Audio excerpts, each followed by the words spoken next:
Bonjour à tous, bienvenue sur Jour du Tarot. Les disputes entre vous vont-elles s'apaiser? Est-ce qu'il y aura plus de calme? Et pourquoi est-ce qu'il y a ces disputes actuellement? Vous pouvez faire ce tirage pour plusieurs personnes, il y aura plusieurs tirages et il est adapté pour n'importe quel type de relation. Vous allez découvrir pourquoi est-ce que il y a cette énergie de dispute entre vous en ce moment, ou peut-être pourquoi elle a toujours eu lieu, et qu'est-ce qui pourrait apaiser. Donc on va regarder tout ça et nous intéresser à ce niveau de nos relations. Lorsqu'on a des frictions, lorsqu'on n'est pas d'accord, lorsqu'on peut-être on se quitte et on se retrouve, lorsqu'on se dispute pour des choses. Est-ce que tout ça, ça va s'apaiser avec la personne à qui vous pensez? Premier tirage, deuxième tirage, il y a un troisième tirage. Vous pouvez choisir entre ces trois cartes. Si vous avez d'ailleurs plusieurs idées avec qui vous vous disputez, plusieurs personnes, plusieurs idées de personnes, eh bien, vous pouvez utiliser ce tirage pour plusieurs personnes. Décidez-vous pour l'une de ces possibilités ou plusieurs, comme vous en avez envie, comme ça vous dit. Posez vraiment la question si vous voulez que le tirage vous donne une réponse éclairante et pas peut-être celle que vous voulez entendre. Posez la question. Ayez dans votre esprit que vraiment vous ne savez pas. C'est comme ça que je demande chaque question, même si des fois j'ai mon avis sur la question. Je pars toujours du principe que je ne sais pas et que les cartes vont me l'apprendre. Dans la description, les minutes sont présentes pour aller directement au tirage qui vous intéresse. Et nous allons commencer par la première carte. Ces disputes vont-elles s'apaiser entre vous? Le 4 de bâton. Pas forcément. Pas forcément, elles peuvent durer ainsi pendant longtemps. Vous êtes engagé dans cette voie de la dispute avec la personne, vous êtes habitué d'interagir comme ça. Il y a quelque chose qui est très stable, qui s'est bien installé. Pourquoi est-ce que vous avez des disputes avec cette personne? Il y a beaucoup de passions qui sont en jeu et aussi de la douleur. Vous avez du mal parfois à vous détacher de la vie de l'autre et l'autre aussi a du mal à voir les choses d'un œil peut-être un petit peu moins passionné, un petit peu détaché des émotions et un petit peu plus logique. Avec le diable, notre vision est brouillée, nos envies sont extrêmement fortes, elles deviennent pratiquement obsessionnelles. Donc lorsque vous avez des envies qui concernent quelque chose et cette personne, eh bien, elle est en cause, vous en avez tellement envie que vous ne pouvez plus vous réfréner. Et pour cette personne, c'est pareil. Et il peut y avoir un attachement trop fort à quelque chose, une envie de le garder quoi qu'il coûte. Ce qui fait que si, avec les événements de la vie, quelque chose vous est pris, vous n'arrivez plus à le lâcher. C'est aussi source de frustration et de dispute entre vous. Avec le diable, c'est le déchaînement des énergies et des passions. Vos énergies seront toujours déchaînées au contact l'une de l'autre. Et on voit qu'en même temps, il y a quelque chose qui vous rapproche, donc quelque chose qui vous plaît là-dedans. Et en même temps, cette souffrance. Donc vous avez du mal à ne plus vous disputer parce que vous n'êtes pas égal, ça ne vous est pas égal, pardon. Mais en plus de ça, parce que vous êtes du coup pas d'accord. Et même lorsque vous êtes d'accord, on dirait que vous êtes attaché à cette sensation forte que vous avez pendant que vous vous disputez. Peut-être que c'est inconscient aussi, bien entendu, c'est possible. Qu'est-ce qui peut... D'abord, avant d'apaiser, on va demander qu'est-ce qui fait que ces disputes peuvent devenir plus fortes? Qu'est-ce qui les réveille exactement? C'est lorsque vous êtes beaucoup ensemble, en tout cas lorsqu'il s'agit de questions aussi familiales, s'il y en a. Ça peut être la famille que vous avez ensemble ou la famille qui est autour de vous. Si c'est une personne qui est dans votre famille, le fait de se comporter vraiment de façon familiale, de faire des choses familiales ensemble, ça va toujours réveiller les disputes. Vous n'allez pas faire autrement parce que on dirait qu'il y a tellement une hiérarchie dans cette famille. On est tous à sa place. Je sais pas, si vous êtes par exemple l'enfant, vous restez l'enfant. On vous considère plus et on vous considère jamais comme un adulte. Si, je sais pas, l'un des membres de la famille agit d'une certaine façon, alors on le caractérise par ça. Par exemple, une personne qui n'a pas eu de relation, ben voilà, c'est l'éternel célibataire. Et donc, c'est frustrant pour tout le monde, en fait, ce genre de classification-là.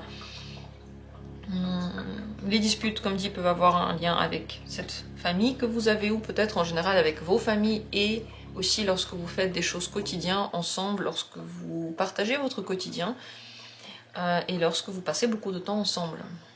Qu'est-ce qui peut au contraire apaiser les disputes, peut-être pour les rendre moins fortes, ou moins souvent? Se respecter et remplir ses besoins soi-même. Ne pas attendre de l'autre qu'il le fasse. Faire grandir en soi l'idée que vous êtes respectable, que vous êtes bien, que ce que vous faites c'est bien, que vos idées elles sont vraies, elles sont bonnes. Ça pourrait vous aider à vous défendre différemment, à vous placer différemment. Parce que si vous avez une vision de vous qui n'est pas très sûre, et que à chaque fois qu'on vous dit quelque chose, vous commencez à exploser parce que ça vous fait mal, parce que finalement ça touche un point très très sensible en vous, eh bien les disputes vont continuer. Au contraire, si vous arrivez à vous prouver à vous-même finalement, peut-être à travers des actes, peut-être à travers une communication personnelle agréable, que vous valez la peine, que vous arrivez à faire des choses, que ce que vous faites c'est bien, eh bien il y aura tout de suite moins de disputes, parce que vous aurez votre univers, et cet univers-là sera très rempli, et vous allez briller, non seulement dans vos yeux, mais aussi dans les yeux des autres, et ça pourrait apaiser les disputes. Mais ça ne les enlève pas totalement. Le problème ici, c'est que vraiment vous êtes lancé avec le diable, on ne peut rien faire. Si il y a le diable dans la relation, il est... on ne peut pas juste l'enlever, on ne peut pas juste dire tout à coup on va être calme, posé comme par magie. Ce que vous devez savoir par rapport à cette relation, peut-être où elle vous mène, qu'est-ce qu'elle vous donne. Vous devez savoir qu'il y a quand même de l'amour dedans. Mais cet amour-là est encore très très jeune et peu mature. C'est pour ça qu'il est si explosif. Et que les émotions sont si fortes et qu'on a du mal à nous tenir, à nous contrôler. Parce que le diable, c'est l'absence de contrôle. C'est toutes nos sensations fortes d'instinct, voilà le mot que je cherchais, d'instinct, qui ressortent et elles ne sont pas du tout contrôlées. Il faut que vous sachiez que tout ça, c'est dû au fait que les sentiments sont et vont rester comme des sentiments adolescents, même si c'est votre famille par exemple.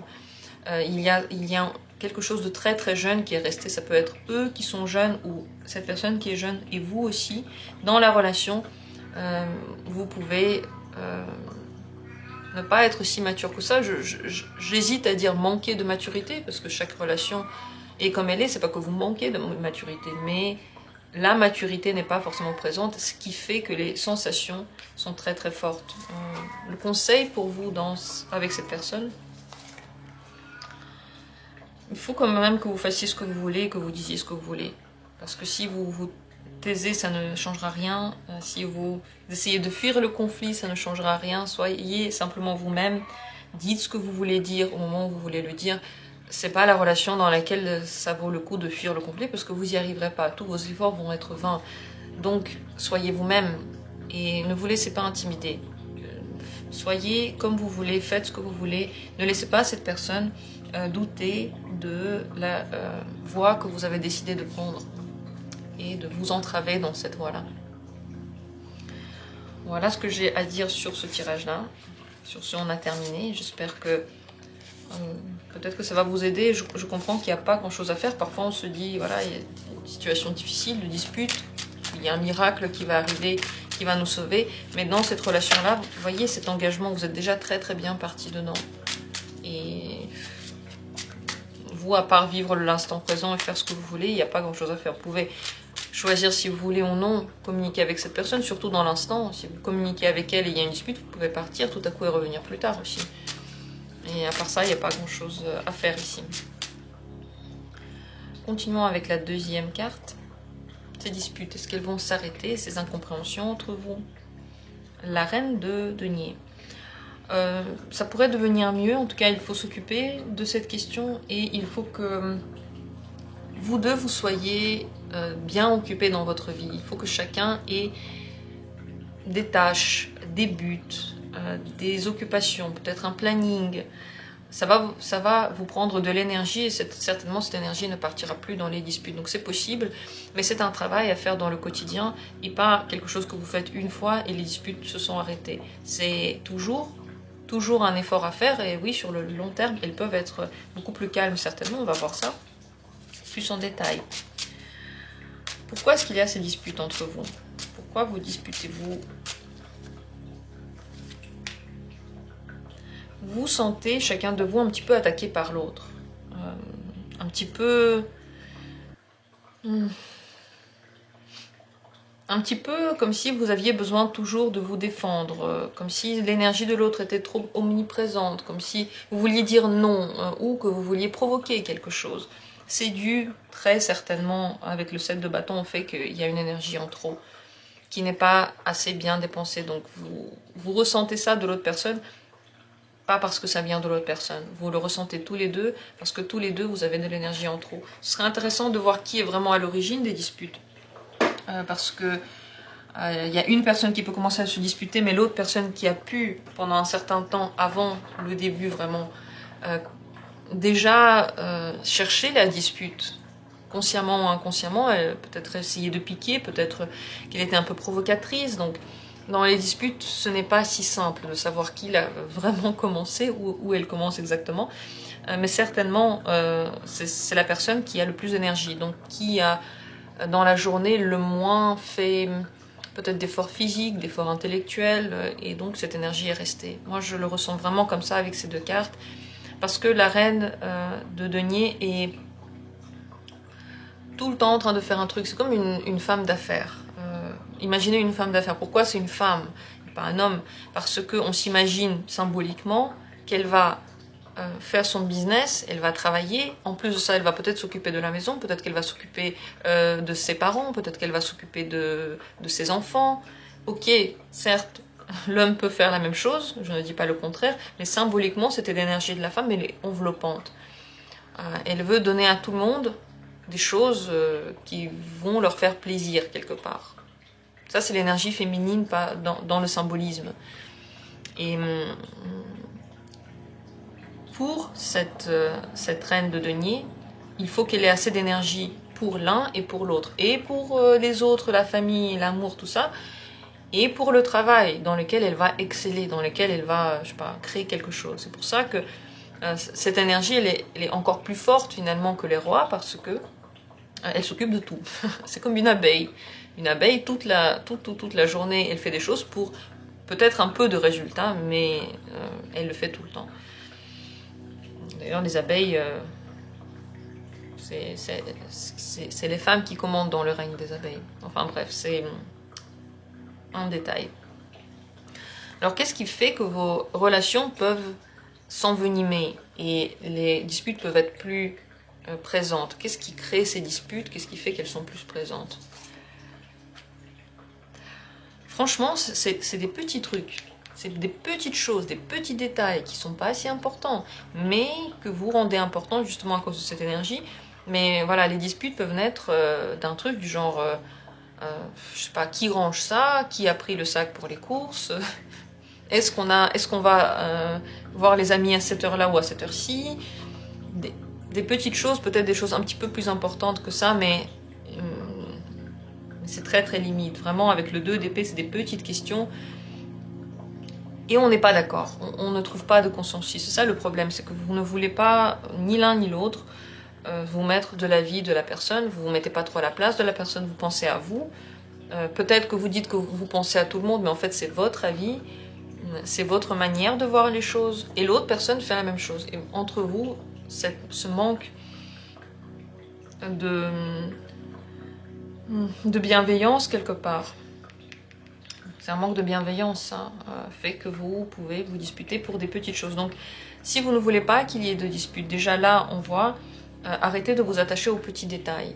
Si la personne en face de vous s'attache aux petits détails, vous pouvez dire, c'est des petits détails. C'est pas si grave, on va le régler, c'est juste un petit truc. Et peut-être essayer de trouver une solution qui pourrait aller aux deux. Pas une solution exclusive ou exclusivement qui s'intéresse à la vie de l'un ou de l'autre. Il faudrait trouver un consensus, une troisième solution dans laquelle chacun pourrait avoir au moins quelque chose. Qu'est-ce qui pourrait apaiser ces disputes? Qu'est-ce qui pourrait les calmer?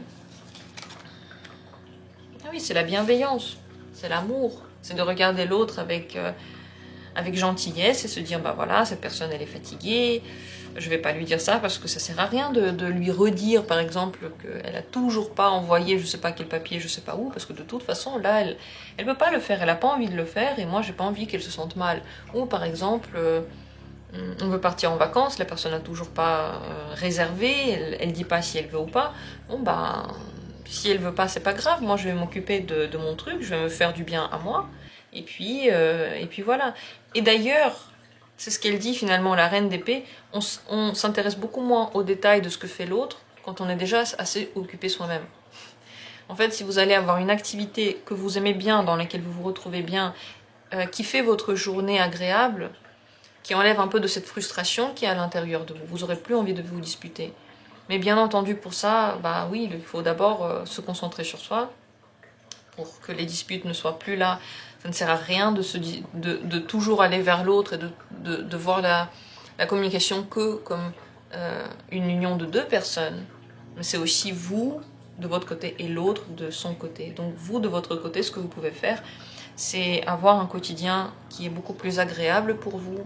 Petit à petit, le changer dans ce sens-là, vous faire plaisir, vous occuper suffisamment. Si vous trouvez, en fait, si vous trouvez que votre vie n'est pas intéressante, ou que ce que vous faites, votre activité n'est pas très intéressante, c'est là-dessus qu'il faudrait se concentrer. Créer de votre activité quotidienne quelque chose qui parle à votre cœur, qui remplisse votre cœur. Et là, il y aura moins de disputes. Ce que vous devriez savoir par rapport à ces disputes et par rapport à la situation entre vous deux. Ouais, il faut voir la vie de l'autre. Cette relation vous pousse à vous mettre, à sortir de votre peau et à vous mettre dans la peau de quelqu'un d'autre. Elle vous pousse à comprendre que les gens ne sont pas pareils et que ce qui pour vous peut sembler totalement normal, logique et c'est même pas discutable pour quelqu'un d'autre qui vit dans un autre monde, c'est même pas inimaginable que ça vous y avez pensé. Donc vous devez simplement comprendre que vous vivez dans deux mondes différents et que tant que vous ne changez pas cette vision, tant que vous ne regardez pas du côté de l'autre, vous n'arriverez pas à la vivre de façon harmonieuse. Il y aura toujours des disputes. Mais tout ça, c'est vraiment changeable, vous pouvez le faire. Simplement, il faut vous occuper de vous. Ne dites pas, oui, mais moi je le fais et l'autre ne le fait jamais. L'autre ne veut jamais se mettre à ma place. Si vous dites ça, alors bah, la relation, soit elle est terminée, soit vous continuez les disputes. Parce qu'en effet, si c'est toujours l'autre, vous ne pouvez plus rien faire. Et si vous voulez plus de disputes, vous avez deux choix. Enfin, soit vous arrêtez la communication, soit vous supportez les disputes. Par contre, si vous regardez de votre côté ce que vous pouvez faire, vous allez voir que vous pouvez faire énormément de choses. Vous pouvez changer énormément de choses dans une relation, rien que vous, parce que vous avez regardé les choses différemment. Mais encore une fois, avec le 2 d'épée, on n'a souvent pas envie de le faire. On a envie que l'autre aussi se mette à notre place. J'ai envie que toi aussi tu fasses des choses pour moi. Et c'est pour ça que je ne sais pas où vous allez en être, mais ce que je sais, c'est que avec ce travail continuer sur la communication, c'est possible d'apaiser les choses. Le conseil pour vous, dernière carte, vous avez vraiment besoin de vous reposer. Le fait de beaucoup vous disputer peut aussi venir du fait que les activités que vous faites ne prennent pas votre énergie de la bonne façon. Elles vous usent, elles vous font du mal, elles ne vous rapportent rien à votre cœur, elles ne ravivent pas la flamme en vous. Vous restez frustré, en plus de ça, vous êtes très très fatigué. Donc, reposez-vous plus. Ensuite, regardez si vous ne pouvez pas ajouter à votre journée des activités qui sont pour vous, qui ont un sens et qui vous font plaisir, qui vont vous faire s'ouvrir. Et dans la journée, vous allez attendre cette activité et dire ça va être bien, ça va être sympa, je vais faire ça, j'aime bien faire ça. Quelque chose qui vous fait sourire et qui est en lien qu'avec vous, pas dépendant de quelqu'un. Et peut-être réfléchir aux activités en général que vous faites, parce qu'on dirait que là, vous êtes très fatigué. Peut-être prendre une pause dans la communication, le temps de vous reposer un peu. Parce que c'est vrai que cette fatigue, elle nous rend irritables, elle nous rend énervés. Quand tout nous énerve et on est pointilleux sur les petits détails, il y a deux choses. Soit on a trop d'énergie et on n'a pas assez bien dépensé, soit on n'a plus d'énergie parce qu'on ne l'a pas dépensé de la bonne manière et que tout maintenant nous énerve. En tout cas, il faut aller au fond de cette question-là, ce qui pourrait vous aider dans la relation Et oui, les solutions ne sont pas toujours celles que l'on pense, en tout cas pas celles... elles ne sont pas toujours directes. Une solution peut passer par carrément autre chose et finalement tout dans notre vie change juste par un petit détail que l'on a changé. J'en ai terminé ainsi avec le deuxième tirage. J'espère qu'il vous a plu. Dites-moi en commentaire si vous avez aimé ou pas. Continuons avec la troisième carte. Pour vous, est-ce que ces disputes vont s'arrêter ou pas? Est-ce que ça va s'apaiser? 6 de bâton. C'est tout à fait possible. C'est possible aussi que vos disputes soient liées à une espèce de compétition, une espèce de feu qui est en vous. Pas forcément une compétition, mais possible compétition, possible envie d'être le meilleur, possible simplement c'est un jeu dans lequel on montre son énergie, dans lequel on veut être le gagnant, on veut se montrer sous son meilleur jour. Mais comme vous faites tout dans la vie, comme vous voulez tout réussir à faire dans la vie, vous pouvez aussi réussir tout à fait à calmer et apaiser ces disputes. Avec le 6 de bâton, c'est tout à fait possible. On va voir comment dans un instant. Mais d'abord, d'où viennent ces disputes? Pourquoi est-ce qu'elles sont là? Qu'est-ce qui fait que vous vous disputez? Un manque de confiance, un manque d'énergie, un manque d'événements dans votre vie qui pourraient améliorer votre image de vous-même et votre confiance en vous. Donc c'est un manque de confiance dans l'autre qui peut être présent, mais aussi en soi. Comme s'il fallait toujours prouver à soi-même qu'on peut, ou on voulait prouver à l'autre que l'on peut. Et on voulait être le meilleur dans tout. Et finalement, on n'y arrivait jamais. Et c'est très angoissant et frustrant qu'on n'y arrive pas. Et du coup, cette frustration peut aller sur l'autre personne. Et c'est possible que ce soit vraiment des deux côtés, de votre côté et de celui de l'autre personne. Parce que c'est une carte générale pour vous deux que j'ai tirée ici.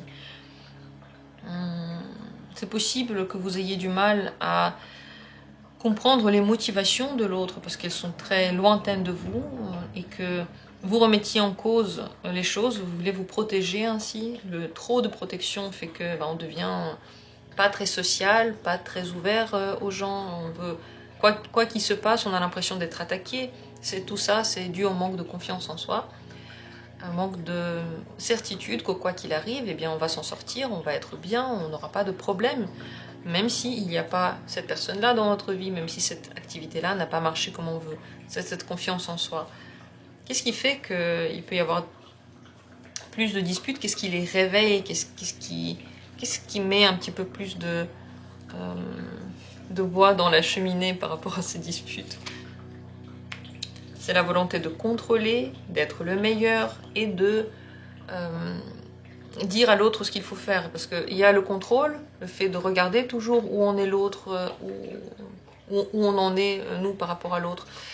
Mais il y a aussi cette idée de vouloir dicter à l'autre sa conduite. Ça peut venir totalement de ça. S'il y en a l'un de vous qui se sent plus fort que l'autre, justement plus sûr, peut-être qu'il se dit qu'il a plus le droit, en fait, de dire des choses parce qu'il réussit certaines choses, ou il a une certaine place sociale, ou peut-être que c'est le parent. Eh bien, tout de suite, il y a une dispute. Tout de suite, quand on essaie de donner ses conseils que l'autre n'a pas demandé, ou que vous n'avez pas demandé, la personne vous donne des conseils. Voilà, ce contrôle, cette envie de dicter à l'autre sa conduite. Tout ça, ça vient de là. Donc, que l'autre le fasse, vous pouvez rien y faire. Mais si vous êtes comme ça, comme un empereur, qui organise, qui dicte, qui contrôle, toujours il y aura des disputes. Ça, c'est ce qui met de l'eau sur le feu. Est-ce que c'est bien ça? Ou de l'huile? Non, de l'huile sur le feu. Alors, l'eau sur le feu, c'est autre chose. C'est ce qui éteint, on va voir ça tout de suite. Qu'est-ce qui pourrait mettre, au contraire, l'eau sur le feu qui pourrait l'éteindre? Qu'est-ce qui pourrait apaiser les disputes? Le magicien, vous avez en général besoin d'un renouveau dans la relation. Et quel renouveau? Regardez, la différence entre le magicien et l'empereur, c'est que le magicien, c'est un éternel étudiant. Il est toujours en train d'essayer de faire des choses qu'il n'a jamais faites. Il est toujours en train de voir est-ce qu'il va y arriver ou pas. Il est toujours en train de tester. Pour lui, l'apprentissage ne s'arrête jamais parce qu'à chaque nouvelle route qu'il va prendre, à chaque nouvel immeuble dans lequel il va entrer, à chaque nouvelle personne qu'il va parler, il va découvrir quelque chose d'extérieur à son monde et donc qu'il ne connaît pas encore par définition. Donc ce qui peut apaiser vos disputes, c'est de parler l'un et l'autre comme si vous n'étiez pas au courant de tout, comme si vous ne saviez pas tout, vous n'avez pas la science infuse, vous n'avez pas la réponse aux questions, peut-être que vous n'avez la réponse à aucune question finalement. La meilleure réponse avec cette personne, ce serait de dire, je sais pas, on va tester, on va tester ensemble, voir ce que ça peut donner. C'est ça qui permettrait d'avoir un renouveau, parce que dans l'empereur, il y a déjà cette stabilité qui est bien implantée, alors que le magicien, il est très très flexible, il essaye plein de choses, et il n'en sait rien de qu'est-ce qui va donner quoi, il peut pas y répondre. Donc pour calmer les choses, il faudrait inverser cette balance-là dans laquelle il y en a un qui sait, l'autre qui sait pas, il y en a un qui va être le gagnant, l'autre non. En fait, on est tous des apprentis, et on va tous, et en même temps perdre, et en même temps gagner à chaque pas que l'on va faire. Toutes ces choses-là, d'abord, vous pouvez le faire. Vous ne pouvez pas obliger l'autre de faire quoi que ce soit, donc c'est la seule chose qu'on peut dire, c'est que ici, ce tirage s'adresse à vous, donc beaucoup de choses visiblement aussi dépendent de vous. Si vous ne pouviez rien faire, je vous l'aurais dit, vous ne pouvez rien faire. Ici, vous pouvez commencer par ça. Alors, qu'est-ce que vous devriez savoir par rapport à ces disputes, par rapport à cette relation? Quelle est l'information que vous devriez connaître? 2 de coupe. Moins vous vous voyez, moins vous avez de disputes. Plus vous êtes content simplement de vous voir et plus vous êtes apaisé. Ce serait bien à un moment donné de se retrouver aussi sur un plan un petit peu plus émotionnel. Parce que là, il y a beaucoup de feu, il y a le corps, il y a l'énergie, il y a des activités, il y a des directions que l'on prend d'un côté ou de l'autre. Donc il y a beaucoup voilà, cette énergie de volonté très très vitale, très feu, simplement. Et ce qui serait bien aussi, c'est d'avoir parfois aussi un petit peu de bienveillance, un petit peu d'émotivité, montrer les émotions à l'autre, peut-être en parler, peut-être c'est pas du genre s'asseoir à table et parler des émotions, mais simplement dire, là je me sens comme ça. C'est déjà beaucoup dans une conversation, ça peut casser le rythme d'une dispute par exemple, si on le dit calmement. Si on le dit calmement, simplement notre ressenti, pas en disant à cause de toi je me sens comme ça, ou tu as fait que je me sens comme ça, c'est pas un reproche, simplement constater un fait. Déjà, ça peut casser une certaine dynamique qui monte dans les tons. Et si vous sentez qu'il y a plus de disputes, peut-être un petit peu vous voir moins souvent, et lorsque vous vous revoyez, commencer une nouvelle étape, parler différemment, inverser en fait cette voie que vous avez déjà entrepris avec cette personne, même si ça fait très très longtemps que vous vous connaissez. Le conseil pour vous face à cette personne, dernière carte, page de bâton, tout est possible. Découvrez-la, redécouvrez-la, elle aussi peut changer d'avis et surtout peut se transformer au fil du temps. Elle non plus n'est pas exactement la même qu'au début de votre rencontre. Donc ne baissez pas les bras. Et la seule lumière et feu qui sont bons dans votre relation, c'est lorsque vous faites des plans, lorsque vous vous dites comment est-ce qu'on va faire les choses, comment est-ce qu'on va tester, qu'est-ce qu'on va découvrir. Et cette espèce de regard vers le futur incertain et les réflexions sur comment est-ce qu'on va vivre ce futur-là peuvent pour vous être libératrices, intéressantes et vraiment améliorer votre communication. Dites-moi ce que vous en avez pensé. Maintenant, à vous l'honneur, à vous la parole. J'attends avec grand plaisir et impatience vos avis. J'aime beaucoup lire ce que vous pensez des tirages, surtout ce genre de tirage qui voit un petit peu aussi du côté psychologique. Donc, si vous avez envie de laisser des commentaires, ce serait avec plaisir. Et sinon, eh bien, merci à vous tous d'avoir pris part à ce tirage et de faire partie de cette communauté. Vous pouvez d'ailleurs vous abonner si vous aimez bien le contenu. Et on se retrouvera très bientôt. En fait, je fais des vidéos tous les jours, sauf si je suis malade ou si j'ai un très grand empêchement. Normalement, c'est tous les jours, donc on se retrouvera très certainement très bientôt pour un autre tirage. Merci à vous et bonne journée.